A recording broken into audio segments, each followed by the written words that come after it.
Hello.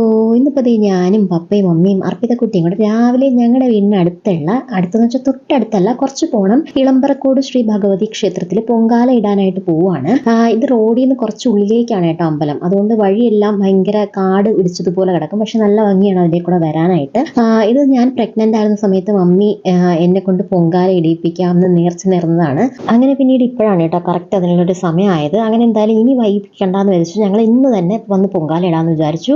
ഇവിടെ അമ്പലത്തിലുള്ള main ആയിട്ടുള്ളൊരു വഴിപാടാണ്. കോഴിയെ നമ്മുടെ തലയ്ക്ക് ഉഴിഞ്ഞ് ശ്രീകോവിലിന്റെ ഉള്ളിലേക്ക് ഇടും. അതുകൊണ്ട് തന്നെ അമ്പലത്തിൽ എപ്പോഴും ശ്രീകോവിലിന്റെ സൈഡിലായിട്ട് ഒരു കുഞ്ഞു ബാസ്ക്കറ്റിൽ കോഴിയെ വെച്ചിട്ടുണ്ടാവും. പിന്നെ അതുപോലെ തന്നെ അമ്പലത്തിന്റെ അകത്തും കോഴിയെ വളർത്തുന്നുണ്ട്. കോഴിയെ നമുക്ക് വീട്ടിൽ നിന്ന് കൊണ്ടുവരാം, അല്ലെങ്കിൽ അമ്പലത്തിൽ നിന്ന് തന്നെ നമുക്ക് കിട്ടും. അങ്ങനെ തിരിച്ചു വരുന്ന വഴിക്ക് ഞങ്ങൾ അവിടെ നിന്ന് ഒരു കടയിൽ നിന്ന് ബ്രേക്ക്ഫാസ്റ്റ് കഴിക്കാനായിട്ട് കയറി. പപ്പ പൊറോട്ടയും ഞാനും ഉമ്മയും പൂരിയാണ് മേടിച്ചിട്ടുണ്ടായിരുന്നത്. അർപ്പിതക്കുട്ടിക്ക് വീട്ടിൽ നിന്ന് ബ്രേക്ക്ഫാസ്റ്റ് കൊണ്ടുവന്നത് ഇടയ്ക്ക് കൊടുത്തായിരുന്നു. അതുകൊണ്ട് അവൾക്ക് വലിയ വിശപ്പൊന്നുമില്ല. അങ്ങനെ നേരെ തിരിച്ച് വീട്ടിലേക്ക് വന്നു. അപ്പോൾ ഇത്രയേ ഉള്ളൂ. Tata bye bye.